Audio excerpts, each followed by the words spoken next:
আসসালামু আলাইকুম। আশা করি সকলে ভালো আছো, সুস্থ আছো। আজকে আমরা যে বিষয়টা নিয়ে কথা বলবো সেটা হচ্ছে সরল সন্ধিত গতি।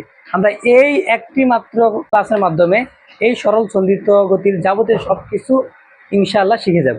তো চলো আমরা দেখে নিই যে প্রথমে একটা সরল সন্ধিত গতির চিত্র অঙ্কন করেছি।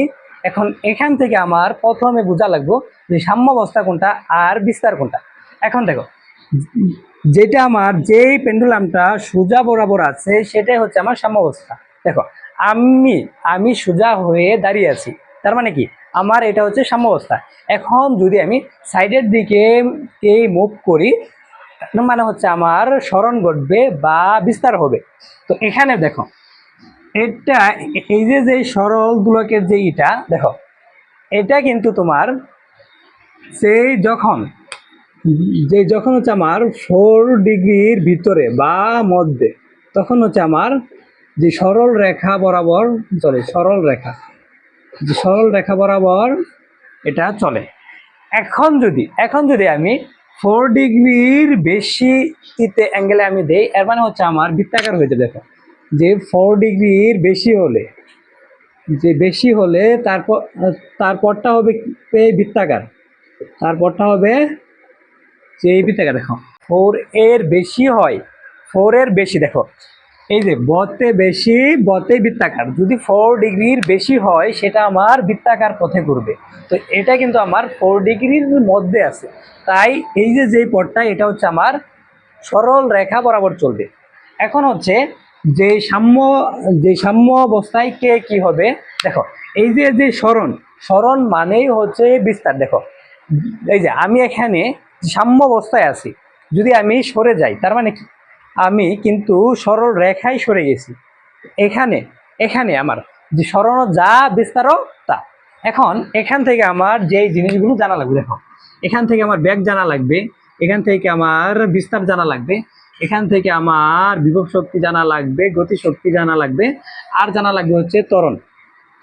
এগুলো এখান থেকে আমরা ইনশাল্লাহ জানবো। দেখো দেখো আমি যদি একটা পেন্ডুলামকে বিস্তার থেকে ছেড়ে দিই, দেখো যদি এই যে এটা হচ্ছে আমার বিস্তার, দেখো এখান থেকে যদি ছেড়ে দেই একবার এদিকে আসবে, যে যে নির্দিষ্ট সময় পর পর, দেখো নির্দিষ্ট সময় পর পর তার বিপরীত দিকে যাবে, একবার এদিকে আসলো একবার এদিকে আসলো। এখন হচ্ছে দেখো, যেহেতু আমি এখান থেকে ছেড়ে দিছি তাই এখানে হচ্ছে আমার বিটা হচ্ছে 0। এখানে যে বিস্তার হচ্ছে আমার ব্যাগ শূন্য। দেখো আমরা জানি যে ইকে ইকুয়াল হচ্ছে আমার হাফ এম যে বি স্কোয়ার।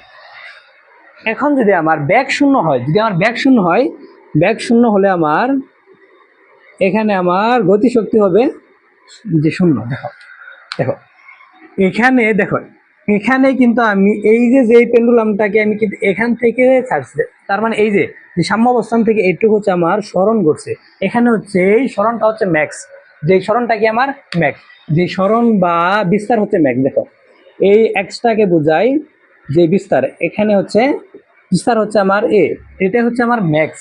যেহেতু আমার যে বিস্তার বা সরণ ম্যাক্স, যেই জায়গায় আমার সরণ ম্যাক্স ওই জায়গায় হচ্ছে আমার বিভব শক্তি ম্যাক্স। দেখো যে আমরা বিভব শক্তি ইকুয়াল কি জানি, ইপি ইকুয়াল হচ্ছে আমার এম জি উচ্চতা, উচ্চতা।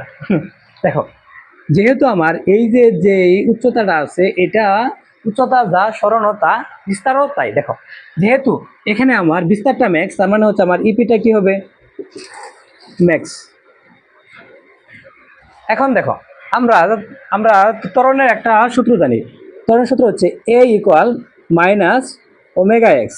এখন এই যে এই এক্সটা হচ্ছে আমার বিস্তার, যেই জায়গায় আমার এই বিস্তারটা হচ্ছে ম্যাক্স, যেই জায়গায় বিস্তার ম্যাক্স অবশ্যই সেই জায়গায় ত্বরণটা কি হবে ম্যাক্স হবে। এটা রিজন হচ্ছে আমার ত্বরণের সাথে এই যে বিস্তারটা আছে এটা হচ্ছে সমানুপাতিক সম্পর্ক। যদি আমার বিস্তার বাড়ে তার মানে আমার ত্বরণ বাড়বে, আর যদি বিস্তার কমে তার মানে কি আমার অবশ্যই ত্বরণ কমবে। তো এখান থেকে আমরা এগুলো তো দেখলাম যে এই বিস্তারের ভিতরে কি কি হয়, এগুলো হচ্ছে আমার বিস্তারের সম্পর্ক। দেখো এখন হচ্ছে দেখো সাম্য অবস্থায় একটা পেন্ডুলামকে যদি এখান থেকে যদি সাম্যাবস্থান থেকে টেনে যদি আমি বিস্তার ঘটাই, এখন যদি বিস্তার থেকে ছেড়ে দিই, এখান থেকে একবার আসলো আবার এদিকে গেল দেখো, এই যে যে সাম্য অবস্থা, এখানে হচ্ছে আমার বিটা হচ্ছে ম্যাক্স, বিটা কি, এই যে যে বিটা, বিটা হচ্ছে কি ম্যাক্স, পি হচ্ছে ম্যাক্স। আর বি ম্যাক্স ইকুয়াল আমরা কি জানি, বি ম্যাক্স হচ্ছে ওমেগা এ, ওমেগা এ, বি ম্যাক্সটা হচ্ছে আমার ওমেগা এ। দেখো যেই জায়গায় হচ্ছে আমার বি ম্যাক্স, সেই জায়গায় হচ্ছে আমার গতিশক্তি অবশ্যই কি ম্যাক্স হবে। দেখো তার মানে এখানে হচ্ছে আমার যেই, এখানে হচ্ছে আমার আমার গতিশক্তি কি ম্যাক্স। দেখো দেখো আমার পেন্ডুলামটা ছিল সাম্যাবস্থায়, এখন আমি এই সাম্যাবস্থান থেকে, এই সাম্যাবস্থান থেকে পেন্ডুলামটাকে ধরে আমি বিস্তারে নিয়ে গেছি। দেখো যে সাম্যাবস্থান থেকে কিন্তু আমি তো নিয়ে গেছি, যেহেতু সাম্য অবস্থায় ছিল, সাম্য অবস্থায় আমার স্মরণ শূন্য। দেখো আমি যদি এই জায়গায় দাঁড়িয়ে থাকি, তার মানে কি এই জায়গায় আমার আমার স্মরণ হচ্ছে শূন্য, কারণ আমি এখান থেকে মুভ করি নাই। যেহেতু আমি মুভ করি নাই, তাই এখানে হচ্ছে আমার যে বিস্তার কি, বিস্তার হচ্ছে আমার যে মিনিমাম, তার মানে হচ্ছে আমার জিরো। আমার যেহেতু স্মরণ শূন্য, স্মরণ শূন্য হলে অবশ্যই বিভব শক্তি শূন্য হবে। দেখো তার মানে হচ্ছে আমার ইপিটা কি হবে, ইপিটাও জিরো হবে, কারণ হচ্ছে আমার এই যে যেই স্মরণ শূন্য। এখন হচ্ছে যদি স্মরণ শূন্য হয়, স্মরণ শূন্য হলে আমরা এখান থেকে দেখতে পাই আমার ত্বরণটাও কি হবে, আমার ত্বরণটাও হবে মিনিমাম, মিনিমাম কত, জিরো। তোমরা বুঝতে পারছো কিনা অবশ্যই কমেন্টে জানাবা।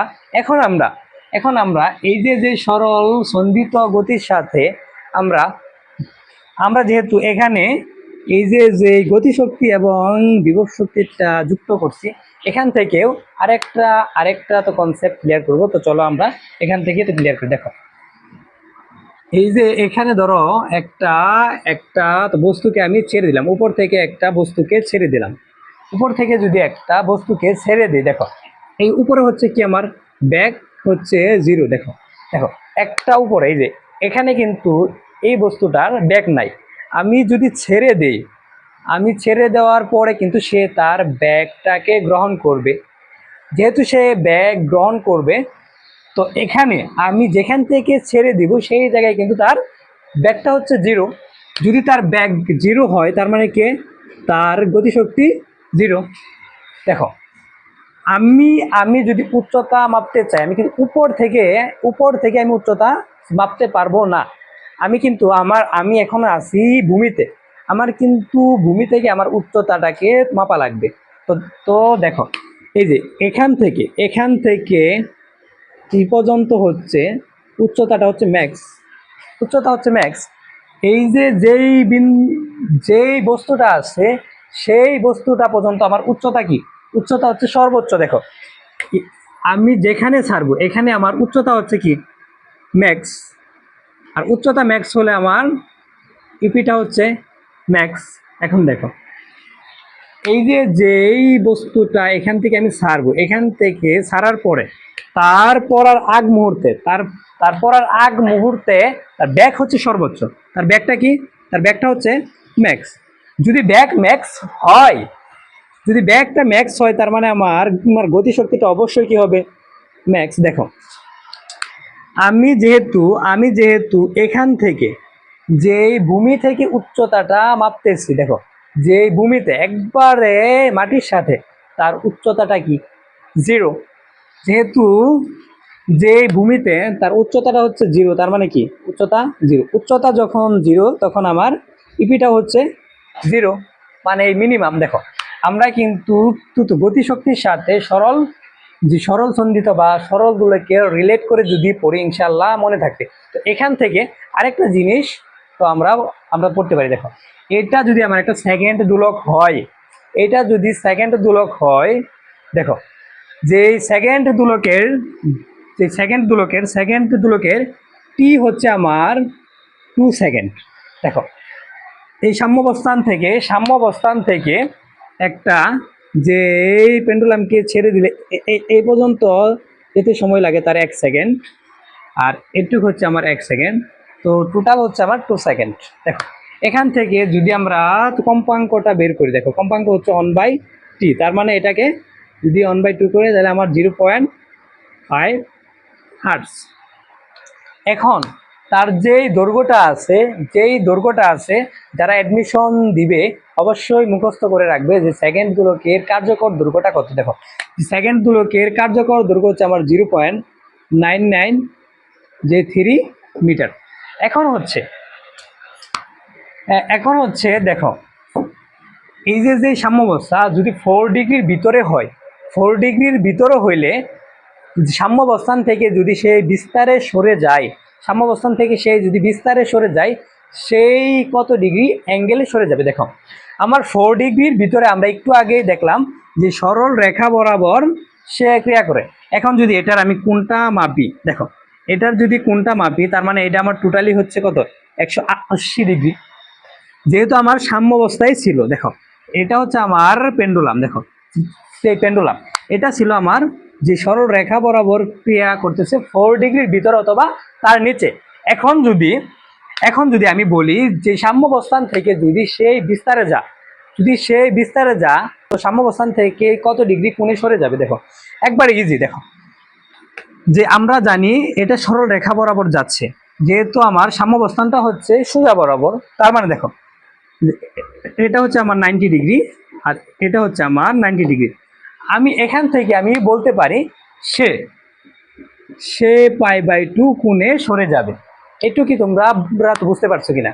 যদি তোমরা একটু বুঝতে পারো ইনশাআল্লাহ একাডেমিক প্লাস অ্যাডমিশন কোনো জায়গায় আটকাবা না। তো আজকের আমরা যেই টপিকটা শিখলাম এটা অবশ্যই তোমরা ভালোভাবে, আমি যেইভাবে চিত্র আঁকাইলাম তোমরা অবশ্যই যে 6 হতে 7 বার যদি চিত্রটা নিজে অঙ্কন করতে পারো ইনশাআল্লাহ কোনোদিন আটকাবা না। তো আজকের ক্লাসটা এই পর্যন্তই। ভালো থাকো, সুস্থ থাকো, আল্লাহ হাফেজ।